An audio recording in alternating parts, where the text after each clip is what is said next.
Look at all those gnats. I guarantee you those wouldn't have been out the other day. Today's February 3rd, and it feels more like March 3rd. It's about 50 degrees right now, and I'm just in my coonskin hat and some shorts, and a very light shirt on. So I'm very happy it's warmed up because it's a lot easier for me to get around. Sometimes it's hard when it gets like it was the other day, and high of -4 degrees Fahrenheit. So fortunately today it's a lot better. Cars start better, and the roads are better, and ice is starting to melt, and the snow's starting to melt, which is snow always is pretty, but it's always nice when it's starting to melt too. Even though it's so warm, I'm sitting on ice right now. Obviously it's only a few inches deep, but it's still holding my weight.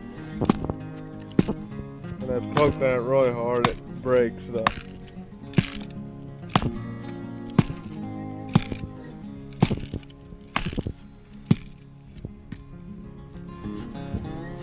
I've decided to make my way back to the oil well, and then the hut is right over there. You can hardly see it anymore. It's starting to blend in with the foliage, but since it's such a nice day, I figured I'd come out here. I haven't been out in a while, so here it is, the oil well right there, and the hut. I'll make my way over to the hut here shortly.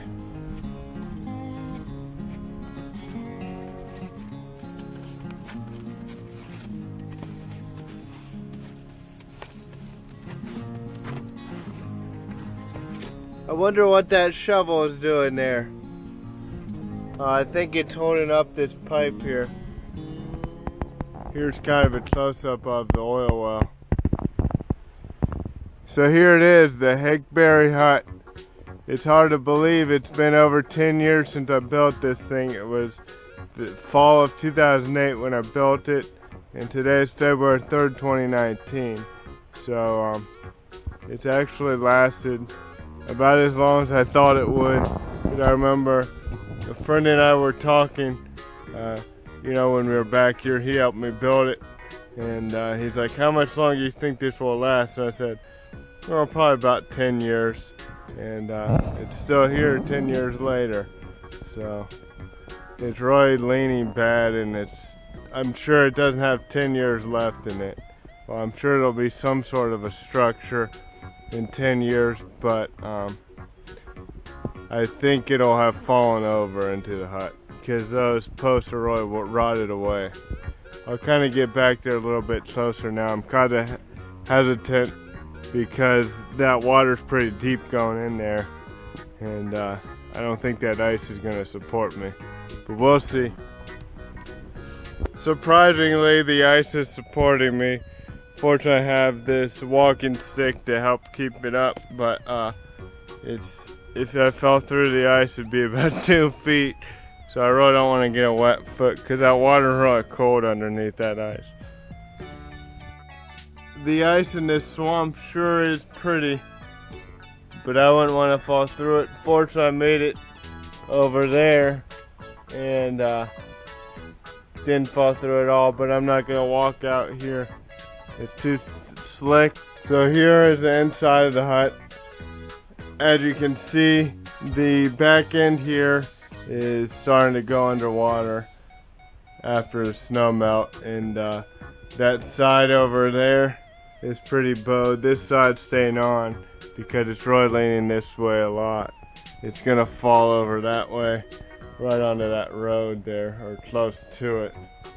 So hopefully nobody's in here when it does fall over. This is kind of the temperature that I'm expecting in Alaska when I go there. I was planning on going last year, but then I changed jobs and wasn't able to do it.